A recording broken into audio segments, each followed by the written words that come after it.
Hello students, welcome in our YouTube channel the conceptual academy. तो हम previous lecture में पढ़े थे केमिकल काइनेटिक्स के सारे कॉन्सेप्ट के बारे में, जो कि हमारा था केमिकल काइनेटिक्स का हिस्ट्री क्या था, क्यों आया था, कौन लाया था। तो जैसे आपको बताए थे कि गुल्डबर्ग एंड वागे जो हमारे साइंटिस्ट हैं, वो केमिकल काइनेटिक्स को लॉ ऑफ मास एक्शन की मदद से लाए थे। लेकिन आज हम क्या पढ़ने वाले हैं, आज हम ये पढ़ने वाले हैं कि जितने भी हमारे केमिकल्स रिएक्शन जो हैं केमिकल काइनेटिक्स में आने वाले, तो उनका रिएक्शन का कुछ रेट होता है कि किस रेट से वह रिएक्शन कर रहे हैं। जैसे कि आपको एक हम सिंपल लेकर दिखाएं कि ए प्लस स्मॉल बी, जैसे कि हम अपना पिछला एग्जाम्पल ही ले लेते हैं। जैसे कोई general example A plus small B B, और बना रहा है कोई product C C plus small D और डी ऐसे। तो इसका जो रेट है, तो यहाँ पे हम आपको बहुत सारे टर्म बताए थे कि इसका रेट ऑफ रिएक्शन चार तरह से, चारों में से किसी के हेल्प से निकाला जा सकता है। रेट ऑफ अपीयरेंस क्या होता है, रेट ऑफ डिसअपीयरेंस क्या होता है। तो यहाँ पे यदि हम रेट ऑफ रिएक्शन इसका लिखें तो -1/a और concentration of A by time, ये बराबर होगा किसके, -1/b concentration of b by T, इसके बराबर। और ये सारे किसके बराबर होंगे, positive of 1/c into concentration of c by T. और एक किसके बराबर होगा, positive of 1/d concentration of d by T. तो ये आपको क्वेश्चन दिमाग में जरूर आया होगा कि इसको माइनस क्यों लगाएं और इसको प्लस क्यों लगाएं। तो ऐसा नहीं है, जनरली लोग बोल देते हैं कि ए का कॉन्सेंट्रेशन घट रहा है इसी वजह से हम माइनस लगाए हैं, लेकिन ऐसा बिल्कुल गलत है। ए का कॉन्सेंट्रेशन घटने की वजह से माइनस नहीं लगाए हैं, माइनस इसलिए लगाए हैं यहाँ पे क्योंकि ये हमारा चारों जो आया ये हमारा रेट ऑफ रिएक्शन है। तो रेट ऑफ रिएक्शन जो है वो हमेशा पॉजिटिव होता है, always positive, ROR always positive. Rate of, अरे यार किसी का रेट है तो निगेटिव में थोड़ी जाएगा, या तो रेट कितना से रेट से बढ़ रहा है घट रहा है, स्पीड कभी निगेटिव होता है नहीं, उसी तरह से रेट कभी भी निगेटिव नहीं होने वाला है। तो रेट जो होता है हमेशा क्या होता है, पॉजिटिव होता है। तो यहाँ पे ध्यान दीजिए, यह जो हम यहाँ क्लियर कर रहे हैं कि क्यों निगेटिव होता है। ए का कॉन्सेंट्रेशन घट रहा है, यानी कि ए जो है डिसअपियर हो रहा है पूरा केमिकल रिएक्शन से। तो डिसअपियर हो रहा है तो जाहिर सी बात है कि ए माइनस में होगा, घट रहा है तो माइनस में इसका जो कॉन्सेंट्रेशन आएगा कि लगातार घट रहा है, तो ये इसका कॉन्सेंट्रेशन निगेटिव। और निगेटिव इसलिए लगाएं क्योंकि एक तो कि पहले से ए निगेटिव है और रेट ऑफ रिएक्शन को पॉजिटिव बनाना है तो हमको माइनस से मल्टीप्लाई करना पड़ा, क्योंकि रेट ऑफ रिएक्शन हमारा क्या है, पॉजिटिव। यही वजह है, एग्जाम में पूछ दिया जाता है ऐसे फैक्ट के बारे में कि क्यों आगे निगेटिव साइन का मतलब क्या है, ऐसे करके, ठीक है। जनरली बोर्ड एग्जाम में ऐसा क्वेश्चन आ जाता है, तो आपको बस ये बात ध्यान रखना है। वहां पे ये गलती नहीं करना है बोलने का कि ए का कॉन्सेंट्रेशन निगेटिव होने की वजह से यहाँ पे निगेटिव लगा दिए। बात तो एक ही है लेकिन समझाने का तरीका अलग है, ठीक है। तो ये तो हो गया हमारा रेट ऑफ रिएक्शन, ऐसे आता है। तो बात है कि कोई भी ऐसा अगर रिएक्शन हो रहा है तो कौन कौन से फिजिकल फैक्टर या कौन कौन से केमिकल फैक्टर पे डिपेंड करते होंगे। तो इसीलिए आज का हमारा टॉपिक है factor affecting rate of reaction. तो आज का टॉपिक क्यों है factor affecting rate of reaction, ये तो आइडिया आ गया होगा कि कौन कौन से फैक्टर है जो हमारे रेट ऑफ रिएक्शन को उसमें अपना रोल अदा करते हैं, ठीक है। तो आज हम देखते हैं, यहाँ पे हेडिंग लगाते हैं अपना, heading factor affecting rate of reaction.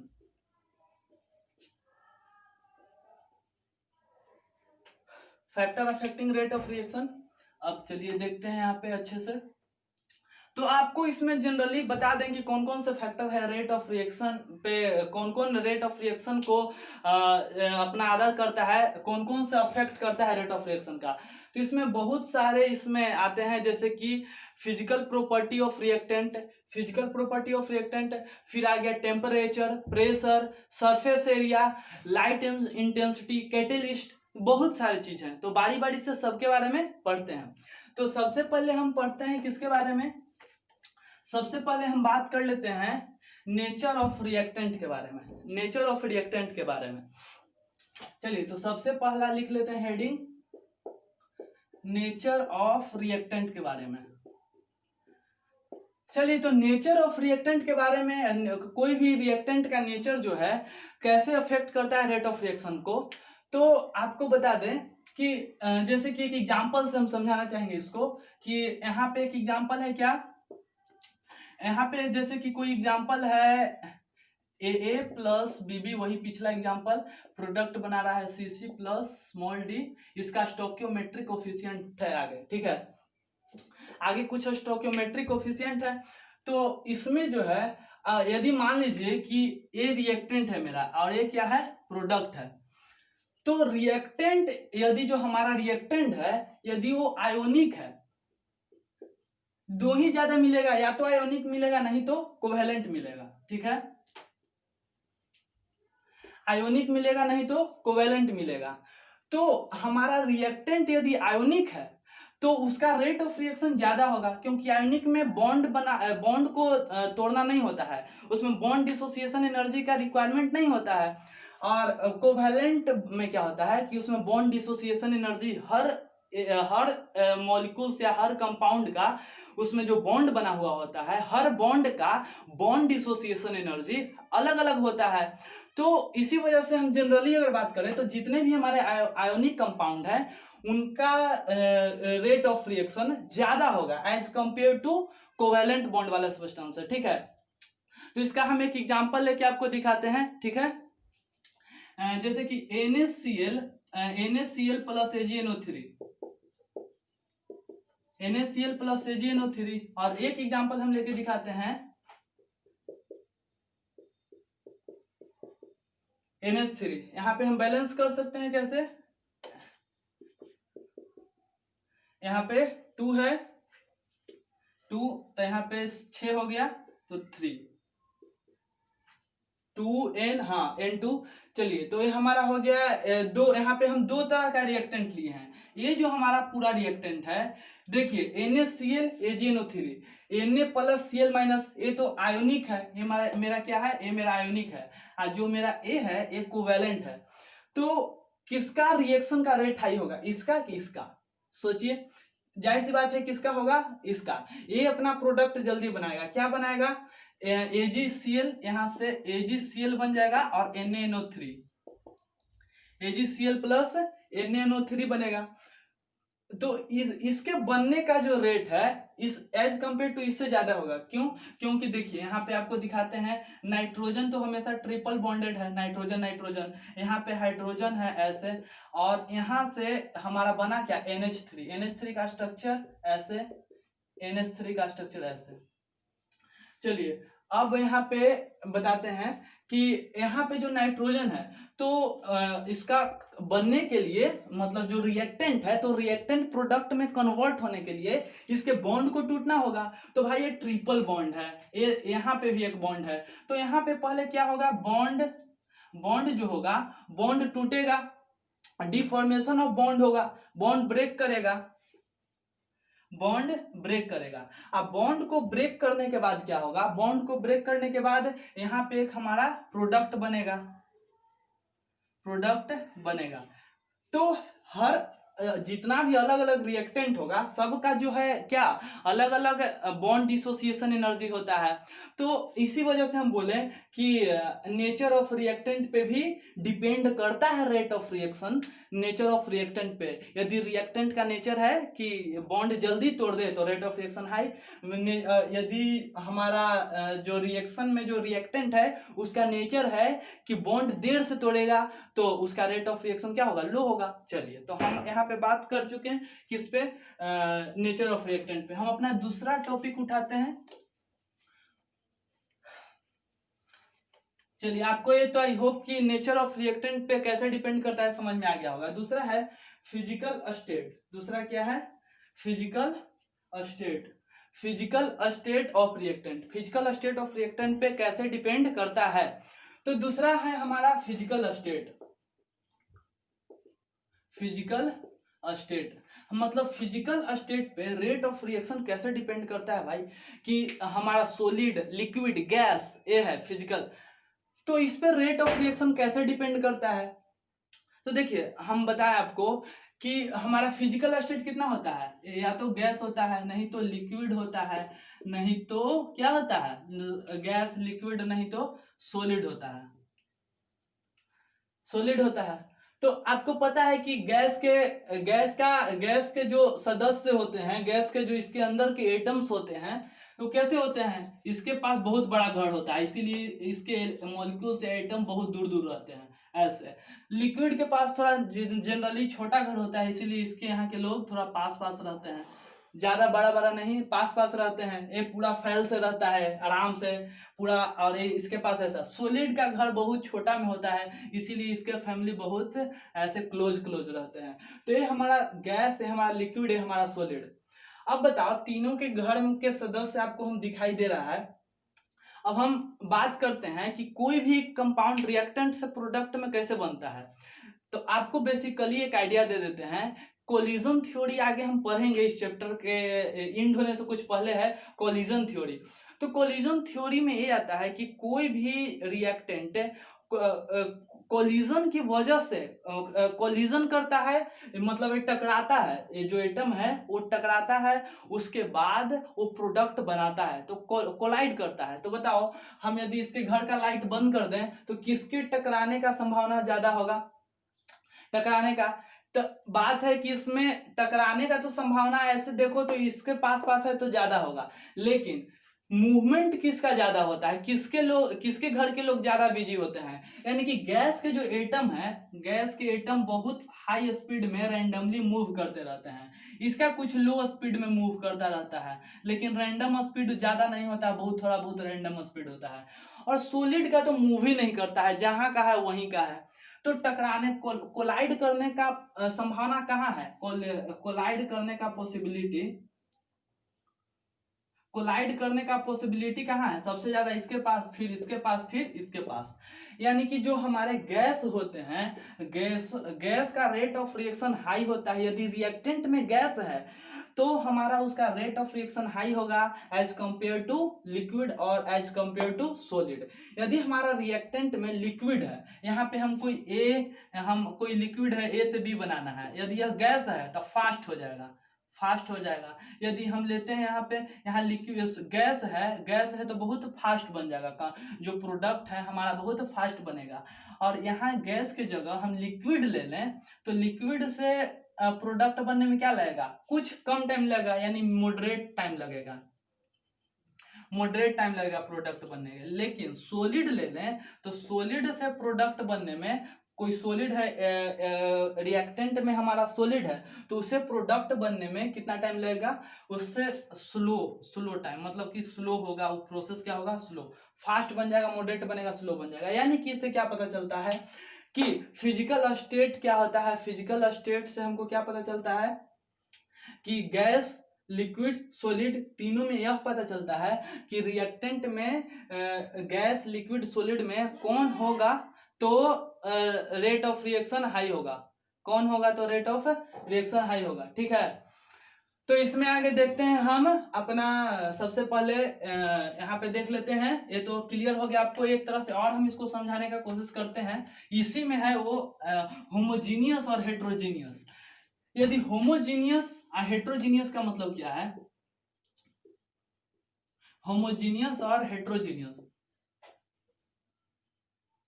यदि रिएक्टेंट होमोजीनियस है और यदि रिएक्टेंट हेट्रोजीनियस है तो किसका रेट ऑफ रिएक्शन हाई या किसका रेट ऑफ रिएक्शन लो होगा। जैसे कि आपको एग्जांपल देते हैं, कोई यहाँ पे दो रिएक्टेंट है और यहाँ पे प्रोडक्ट बना रहा है, यहाँ पे दो रिएक्टेंट है, कोई भी यहाँ पे प्रोडक्ट बना रहा है। यदि एक गैस है, ये भी गैस है, या ए लिक्विड है, ये भी लिक्विड है, और यहाँ ले लेते हैं एक सॉलिड है और एक यहाँ पे क्या है, लिक्विड है। तो क्या होता है, यदि किसी को अपने जैसा मिल जाता है तो क्या होता है, उसका रेट क्या हो जाता है, रिएक्शन का हाई हो जाता है। यानी ये होमोजेनियस है, होमो मीन्स सेम। यदि रिएक्टेंट का फिजिकल प्रॉपर्टी दोनों का मैच कर जाए, होमोजीनियस प्रॉपर्टी में रहे, होमोजीनियस स्टेट में रहे, तब देखिए यानी कि यहाँ गैस यानी दो कोई रिएक्शन कर रहा है और दोनों का फिजिकल प्रॉपर्टी सेम है, तो क्या होगा, उन दोनों का जो रिएक्शन का रेट होगा वो फास्ट होगा, इसका भी फास्ट होगा और इसका स्लो होगा, क्योंकि यह क्या है, हेट्रोजीनियस है, इसका स्लो होगा। तो यहाँ पे भी हम बात कर लिए होमोजीनियस और हेट्रोजीनियस पे, यानी कि सबको अपने जैसा ही पसंद होता है, अपने जैसा मिल जाए तो उसका रेट क्या हो जाता है, हाई हो जाता है। ठीक है, चलिए हाँ, तो आगे देखते हैं हम यहाँ पे, आगे देखते हैं हम सरफेस एरिया पे किस तरह डिपेंड करता है। सरफेस एरिया पे तीसरा हमारा है सरफेस एरिया। सरफेस एरिया, चलिए सरफेस एरिया पे देखते हैं। तो सरफेस एरिया से क्या पता चलता है, आगे आपको सिंपल आइडिया दे देते हैं कि आप सरफेस एरिया जो आप बढ़ाइए, सरफेस एरिया इंक्रीज करिएगा तो रेट ऑफ रिएक्शन भी क्या करेगा, इंक्रीज करेगा। रेट ऑफ रिएक्शन भी क्या करेगा, इंक्रीज करेगा। बस एक दिमाग में बात डाल लीजिए, कैसे होता है, बस एक एग्जांपल से समझते हैं। सरफेस एरिया जो बढ़ाएंगे तो रेट ऑफ रिएक्शन क्या करेगा, रेट ऑफ रिएक्शन भी इंक्रीज करेगा। तो यहाँ पे एक छोटा सा एग्जांपल हम आपको लेकर समझा रहे हैं। यहाँ पे एक ग्लास है, ग्लास में हम मान लीजिए कि हम इसमें वाटर है, तो यहाँ पे एक शुगर का पार्टिकल हम इतना बड़ा, मिश्री का नाम सुनेंगे, मिश्री भी एक तरह का शुगर ही है लेकिन उसका पार्टिकल्स बड़ा बड़ा होता है। तो हम यहाँ पे बड़ा बड़ा पार्टिकल्स, हम इस तरह का शुगर का बड़ा बड़ा पार्टिकल्स इसमें डालें, इसमें बड़ा बड़ा पार्टिकल्स डालें और एक यहाँ पे दूसरा एक्सपेरिमेंट किए, यहाँ पे एक छोटा छोटा पार्टिकल्स डालें। सबको पता है कि ये छोटा वाला पार्टिकल्स जल्दी घुल जाएगा, बड़ा वाला पार्टिकल्स देर से घुलेगा, इसमें भी वाटर है। क्यों होगा, तो यहाँ से सरफेस एरिया का खेल आता है। क्यों, क्योंकि यहाँ से इसका सरफेस एरिया, इसका सब पार्टिकल्स के सरफेस एरिया निकालिए, तो सब पार्टिकल्स के सरफेस एरिया यहाँ पे जो होगा इसके सब पार्टिकल्स के सरफेस एरिया से कम होगा। इतना यह मान लीजिए कि 100 ग्राम चीनी है और ये भी कितना है, 100 ग्राम चीनी है। तो ये तो बात समझ में आ गया कि सरफेस एरिया दोनों का क्या होगा, इसका कम होगा, इसका ज्यादा होगा। क्यों, क्योंकि ये जब टूटेगा ऐसे ऐसे बहुत सारा पार्टिकल्स में, तो उसका छोटा छोटा पार्टिकल्स, इसके अंदर वाले पार्टिकल्स को भी मौका मिलेगा पानी के साथ सराउंड करने में, उसके चारों तरफ घुलने मिलने में। और चूंकि यह बड़ा बड़ा ढेला है इसका, तो इसी वजह से इसको मौका नहीं मिल रहा था। अंदर वाले जो पार्टिकल्स जो हैं उसके अंदर बैठे हुए हैं, उनको पानी से डायरेक्ट कांटेक्ट का मौका नहीं मिल रहा है, और पार्टिकल्स को हम छोटा छोटा कर दिए तो सारे पार्टिकल्स को कांटेक्ट करने का मौका मिल रहा है। इसी वजह से सरफेस एरिया जो है यदि बढ़ा देते हैं तो हमारा रेट ऑफ रिएक्शन बढ़ जाता है। लकड़ी का एग्जाम्पल ले लीजिए, लकड़ी को एक बड़ा टुकड़ा जलाना है, लकड़ी को चॉप चॉप काट के बहुत पतला पतला लकड़ी काट लिए, तो कौन जल्दी लकड़ी जलेगा, पतला लकड़ी, क्योंकि उसका सरफेस, एक मोटा लकड़ी था उसका सरफेस एरिया वहाँ, उसी लकड़ी को काट काट के बहुत सारा कर दिए, तो उस सारे का सरफेस एरिया बढ़ गया, तो वो जल्दी आग पकड़ लेगा। ठीक है, तो सरफेस एरिया का कॉन्सेप्ट क्लियर हुआ। चलिए तीसरा है हमारा इंटेंसिटी ऑफ लाइट से रिलेटेड। तीसरा क्या है, इंटेंसिटी ऑफ लाइट से रिलेटेड। तो इंटेंसिटी ऑफ लाइट से रिलेटेड क्या है, तो इसमें आपको हम बता दें कि इसमें यहाँ पे एग्जांपल से समझिए आप। हमारा जो नेक्स्ट है वो है, शायद 3 तक बात कर लिए, चौथा है इंटेंसिटी ऑफ लाइट। तो कुछ रिएक्शन ऐसे होते हैं जिसको फोटोकेमिकल रिएक्शन बोलते हैं, जो लाइट के प्रेजेंस, वैसे रिएक्शन जो लाइट के प्रेजेंस में होते हैं, जो लाइट के प्रेजेंस में होते हैं उनको बोलते हैं photochemical reaction. Photochemical, photo means light, chemical reaction, light वाले केमिकल रिएक्शन। ठीक है, वैसे रिएक्शन जिनको होने जो लाइट के प्रेजेंस में होते हैं उनको बोलते हैं फोटोकेमिकल रिएक्शन। तो कौन होते हैं फोटोकेमिकल रिएक्शन, तो यहाँ पे एक CH4Cl2 का रिएक्शन करवाए तो क्या बनेगा प्रोडक्ट, CHCl3 और प्लस में क्या कंपाउंड देगा, HCl, क्या देगा, HCl। और यहाँ पे एक प्रेजेंस ऑफ लाइट चाहिए, HV क्या है, देखिए ये कंपाउंड, ये रिएक्टेंट को प्रोडक्ट में बनने के लिए हमको लाइट जरूरी है। HV क्या है, फोटोन का एनर्जी है, फोटोन एनर्जी है, यानी कि यदि हम यहाँ पे लाइट तो दे रहे हैं, यदि यहाँ पे इंटेंसिटी और बढ़ा दें, यानी कि और ज़्यादा लाइट दें यहाँ पे, तो यहाँ पे फोटोन एनर्जी क्या होगा, बढ़ जाएगा। अब फोटोन एनर्जी बढ़ने से हमारा रेट ऑफ रिएक्शन भी क्या होता है, रेट ऑफ रिएक्शन भी बढ़ता है, रेट ऑफ रिएक्शन भी क्या करता है, बढ़ता है। तो यहाँ पे जनरली याद रखिए कि रेट फोटोन एनर्जी या इंटेंसिटी ऑफ लाइट को बढ़ाने से हमारा क्या होता है, रेट ऑफ रिएक्शन इंक्रीज करता है। तो यहाँ पे रेट ऑफ, इससे कॉन्सेप्ट क्लियर हो गया इंटेंसिटी से रिलेटेड। अब हमारा आया नेक्स्ट कैटलिस्ट, कैटलिस्ट के लिए। तो कैटलिस्ट में आपको यहाँ पे हम बताते हैं क्या है। चलिए, तो कैटलिस्ट में हमारा जो जनरली आपको पता होगा पहले से, कैटलिस्ट एक ऐसे सबस्टांस होते हैं जो केमिकल रिएक्शन के रेट को तेज कर देते हैं। उनका काम ही है जो सुस्त बैठा हुआ है उसको जल्दी जल्दी से पूरा उसमें एनर्जी लाकर तुरंत रिएक्शन करवा देना। तो देखिए अभी यहाँ पे पांचवा, यहाँ पे नंबर कोई भी ले लीजिए, छठा, हाँ, यहाँ पे जो हमारा कैटलिस्ट है पांचवा ही है शायद, कैटलिस्ट जो है हमारा, तो क्या करता है, पहले तो कैटलिस्ट क्या है, कैटलिस्ट एक ऐसा सबस्टांस होता है, ऐसा केमिकल सबस्टांस होता है, एक केमिकल सबस्टांस होता है, आपने इसका नाम सुना होगा 11th क्लास में बहुत बार। जो कैटलिस्ट एक ऐसा केमिकल सबस्टांस होते हैं जो क्या करते हैं, जो इनका काम ही होता है कि रेट ऑफ रिएक्शन को क्या करते हैं, बढ़ा देते हैं, रेट ऑफ रिएक्शन को बढ़ा देते हैं without participate in chemical reaction, chemical reaction में पार्टिसिपेट नहीं करते हैं, ठीक है,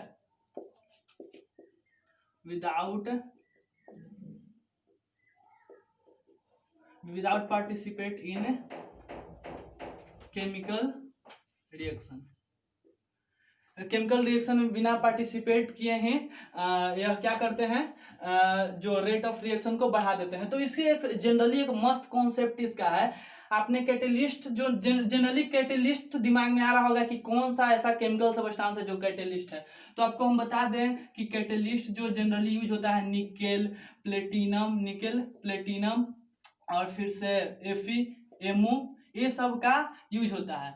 तो कैटलिस्ट एक ऐसा सबस्टांस होता है जो रेट ऑफ रिएक्शन को बढ़ा भी सकता है और रेट ऑफ रिएक्शन को घटा भी सकता है। ऐसा मत सोचिए कि बढ़ा ही सकता है घटा ही सकता है, रेट ऑफ रिएक्शन को बढ़ा भी सकता है और घटा भी सकता है।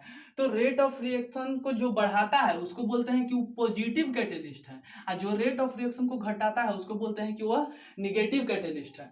तो कैटलिस्ट क्यों बढ़ाता है रेट ऑफ रिएक्शन, आज ये कॉन्सेप्ट पता चलेगा, क्यों रेट ऑफ, कैसे बढ़ाता है, इसका मैकेनिज्म समझते हैं कि कैटलिस्ट कैसे रेट ऑफ रिएक्शन को बढ़ाता है। जानता तो सब लोग है कि रेट ऑफ रिएक्शन को बढ़ाता है, जैसे कि यहाँ पे हम एक कॉन्सेंट्रेशन वर्सेस टाइम का ग्राफ लें, या ऐसे ही हम ग्राफ लेते हैं एक रिएक्शन का, तो हम यहाँ पे दो कैटलिस्ट लेंगे, यहाँ पे एक पॉजिटिव से रिलेटेड बात करेंगे और यहाँ पे हम निगेटिव कैटलिस्ट से बात करेंगे। तो पॉजिटिव, आपको एक बात बताते हैं कि कोई भी केमिकल रिएक्शन को कंप्लीट होने के लिए कुछ एक फिक्स अमाउंट में एनर्जी का जरूरत होता है, उतना एनर्जी मिलेगा तभी वो रिएक्शन स्टार्ट करेगा, यानी कि उतना एनर्जी चाहिए ही चाहिए। उस एनर्जी को बोलते हैं एक्टिवेशन एनर्जी, और एक्टिवेशन एनर्जी एक पूरा का पूरा टॉपिक ही है केमिकल काइनेटिक्स में, आगे का टॉपिक है। तो बस आप यही समझिए कि कोई भी रिएक्टेंट को प्रोडक्ट बनने के लिए एक चाहिए एक्टिवेशन एनर्जी। तो देखिए कोई भी यहाँ पे ग्राफ लेते हैं, मान लीजिए कि केमिकल रिएक्शन यहाँ से स्टार्ट हुआ ऐसे नॉर्मल, यदि विदाउट कैटलिस्ट, पहले लेंगे विदाउट कैटलिस्ट, ऐसे गया ऐसे ऐसे यहाँ पे आके मेरा प्रोडक्ट बना दिया यहाँ पे। तो एक्टिवेशन एनर्जी क्या होता है, तो जो यहाँ पे मैक्सिमम यहाँ पे चढ़ा ना सबसे ऊपर वाला, यहाँ पे ये वाला ऊपर वाला पॉइंट, ये हमारा होता है एक्टिवेशन एनर्जी। इसको ऐसे डिनोट कर सकते हैं कि यहाँ है मेरा, इसका क्या है, एक्टिवेशन एनर्जी, ई से रिप्रेजेंट करते हैं। यहाँ इसका एक्टिवेशन एनर्जी क्या है, ए है, ई है, यहाँ पे एक्टिवेशन एनर्जी इसका ए है। लेकिन जैसे ही इसमें अब कैटलिस्ट आ गया, इसमें अब कैटलिस्ट आ गया, ये रिएक्शन में जो है इसमें कैटलिस्ट को आप डालें, जैसे ही इसमें कैटलिस्ट डालें तो क्या होगा कि देखिए यहाँ पे जो होगा कैटलिस्ट डालने से जो रेट ऑफ रिएक्शन होगा वो क्या करता है, कैटेलिस्ट का जो रिएक्टेंट कहता है ना कि भाई हम रिएक्शन तभी कर सकते हैं ना जब हमको एक्टिवेशन एनर्जी मिलेगा इतना, तब इतना एक्टिवेशन एनर्जी मिलेगा तब। तो कैटेलिस्ट कहता है कि तुमको एक्टिवेशन एनर्जी हम दिलवा देंगे, लेकिन इतना जरूरी नहीं है कि तू ऊपर जाके ऐसे जाओ, इतना टाइम लो, हम तुमको जितना एनर्जी चाहिए हम ऐसे दिलवा देंगे। तो कहता है ठीक है ले चलो, फिर ऐसे ले गया, ऐसे यहाँ से तो ले गया ऐसे, लेकिन ले आया वहीं पे, प्रोडक्ट बनवाया वही, लेकिन यहाँ पे एक्टिवेशन एनर्जी क्या है, यहाँ पे एक्टिवेशन एनर्जी कम एनर्जी में ही, यहाँ पे इसके लिए एक्टिवेशन एनर्जी इतना, अब पहले के लिए एक्टिवेशन एनर्जी पूरा। तो कैटेलिस्ट जो क्या करता है, कैटेलिस्ट जो काम है कैटेलिस्ट का कि rate of activation, come activation energy से ही रेट ऑफ रिएक्शन को स्टार्ट करवा देता है, और विदाउट कैटेलिस्ट एनर्जी का अमाउंट का रिक्वायरमेंट जो होता है वो ज़्यादा होता है। तो ये हमारा पॉजिटिव कैटेलिस्ट था, तो पॉजिटिव कैटेलिस्ट ऐसे किया, यहाँ से ले गया ऐसे ले गया। लेकिन निगेटिव कैटेलिस्ट पे बात कर लेते हैं। निगेटिव कैटेलिस्ट तो पहले आगे हटा लेते हैं, नहीं डालते हैं निगेटिव। पहले तो हमारा रेट ऑफ रिएक्शन का ग्राफ ऐसे यहाँ से गया, यहाँ पे जाके इसको एक्टिवेशन एनर्जी मिला, यहाँ पे जाके इसको एक्टिवेशन एनर्जी मिला, कहा कि हम यहाँ तक मेरा ग्राफ यहाँ तक जाएगा तभी हमको एक्टिवेशन एनर्जी इतना मिलेगा, तभी हम अपना रिएक्टेंट को प्रोडक्ट में बदलना स्टार्ट करेंगे। लेकिन निगेटिव कैटेलिस्ट डालने से कहा कि हम निगेटिव कैटेलिस्ट हैं, हमारा काम ही है सबका टाइम वेस्ट करना, अब हम तुमको आओ ऊपर ले जाके हम दिलवाएंगे। तो यहाँ से लेके चल जाएगा, यहाँ जाके इसको एक्टिवेशन एनर्जी दिलवाएगा। सॉरी, यहाँ पे ऊपर बहुत ज्यादा चल गया, ऊपर यहाँ से भी चलेगा ग्राफ, यहाँ से यहाँ तक लेके चल गया, उसके बाद लाया वही जगह पे, लेकिन टाइम खराब किया। तो ये हमारा negative catalyst rate of reaction को डिक्रीज करता है, एक्टिवेशन एनर्जी जो होता है उसको और बढ़ा देता है। चलिए, एक्टिवेशन एनर्जी को क्या कर देता है, और ऊपर लेके चल जाता है। तो ये हमारा कैटेलिस्ट से रिलेटेड हो गया। अब ज्यादा कॉन्सेप्ट नहीं है इसमें, अब बहुत ही इजी कॉन्सेप्ट है, तो आपको समझना होगा इजी कॉन्सेप्ट के बारे में। क्या है, अब हमारा स्टेबिलिटी से रिलेटेड है, स्टेबिलिटी से रिलेटेड बस एक कॉन्सेप्ट है। तो स्टेबिलिटी से पहले हम बात कर लेते हैं किसका, प्रेशर का, कि प्रेशर का क्या इफेक्ट पड़ता है। प्रेशर जनरली ऐसे डिस्कशन में नहीं आता है, लेकिन प्रेशर के बता रहे हैं। यदि हम प्रेशर जो है, प्रेशर को हम यदि इंक्रीज करें, प्रेशर को, जैसे कि यहाँ पे एक सिलेंडर गैस है, आप मान लीजिए ऐसे, हाँ, तो कुछ भी इस तरह का, तो सिलेंडर गैस है, और इसमें यदि क्या है, इसमें गैस है, और किसी हम पिस्टल की मदद से यहाँ किसी पिस्टल की मदद से हम इसमें ऐसे प्रेस कर रहे हैं, किसी पिस्टल की मदद से प्रेस कर रहे हैं, तो प्रेशर बढ़ेगा और इसका वॉल्यूम क्या होगा, वॉल्यूम घटेगा। प्रेशर बढ़ेगा और वॉल्यूम घटेगा, और वॉल्यूम घटने की वजह से जो कॉन्सेंट्रेशन जो है वो बढ़ेगा। वॉल्यूम घटने की वजह से कॉन्सेंट्रेशन क्या करेगा, बढ़ेगा। और जब कॉन्सेंट्रेशन बढ़ेगा, तो कॉन्सेंट्रेशन जब बढ़ेगा तो रेट ऑफ रिएक्शन क्या हो जाएगा, हाई हो जाएगा। रेट ऑफ रिएक्शन हाई हो जाएगा। क्यों? क्योंकि रिएक्टेंट में यदि कम सबस्टांस है या रिएक्टेंट में ज़्यादा सबस्टांस है, तो ज़्यादा जल्दी, मतलब किसका रेट ऑफ रिएक्शन फास्ट होगा, जिसमें कम है कि जिसमें ज़्यादा है। जिसमें ज़्यादा रिएक्टेंट है उसका रेट ऑफ रिएक्शन हाई होगा, वो ज़्यादा का रेट से प्रोडक्ट बनाना स्टार्ट करेगा। और जिसमें कम होगा तो कॉन्सेंट्रेशन बढ़ा, कॉन्सेंट्रेशन का मीन होता है मात्रा, अमाउंट बढ़ गया तो रेट ऑफ रिएक्शन बढ़ना तो लाजमी है। तो रेट ऑफ रिएक्शन प्रेशर से बात कर लिए, और जनरली मेनली जो था इतना ही था। अब स्टेबिलिटी पे भी बात देख सकते हैं, स्टेबिलिटी में भी वही आता है कि यदि एक और देख लेते हैं स्टेबिलिटी, यदि आप स्टेबिलिटी किसी का स्टेबिलिटी बढ़ा है, यानी कि रेट ऑफ रिएक्शन जो है, ऐसे लिख लेते हैं, रेट ऑफ रिएक्शन जो है इन्वर्सली हमारा लास्ट है, स्टेबिलिटी जो हमारा लास्ट है टॉपिक, इसमें factor affecting rate of reaction में इन्वर्सली प्रोपोर्शनल का रिलेशन है। कोई ज्यादा स्टेबल है, आराम से ऐसे बैठा हुआ है, तो उसका क्या चाहेगा कि हम पूरा हाई रेट से रिएक्शन करने लगे, नहीं। स्टेबल चीज सोचता है कि हम स्टेबल ही रहे, हमको कोई हिलाए डुलाए नहीं।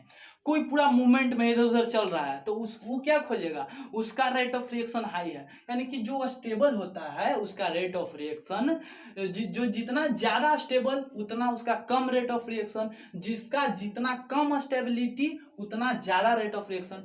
तो आई होप कि आपको वीडियो से जो बहुत कॉन्सेप्ट क्लियर हुआ होगा रेट ऑफ रिएक्शन का। और हमारा एक टर्म बच गया कॉन्सेंट्रेशन। कॉन्सेंट्रेशन ऐसे तो बताया कि कॉन्सेंट्रेशन बढ़ेगा तो रेट ऑफ रिएक्शन बढ़ेगा, लेकिन कॉन्सेंट्रेशन और रेट ऑफ रिएक्शन में क्या रिलेशन है यह इसके लिए नेक्स्ट लेक्चर में आएगा, क्योंकि वो एक अलग ही टॉपिक है कॉन्सेंट्रेशन से रिलेटेड, ठीक है, जिसमें हम पढ़ेंगे रेट लॉ के बारे में, फिर से लॉ ऑफ मास एक्शन के बारे में। तो ज़्यादातर अब सिर्फ कॉन्सेंट्रेशन और रेट से रिलेटेड, यानी कि रेट ऑफ रिएक्शन कॉन्सेंट्रेशन से किस तरह डिपेंड है वो हम पढ़ेंगे नेक्स्ट लेक्चर में।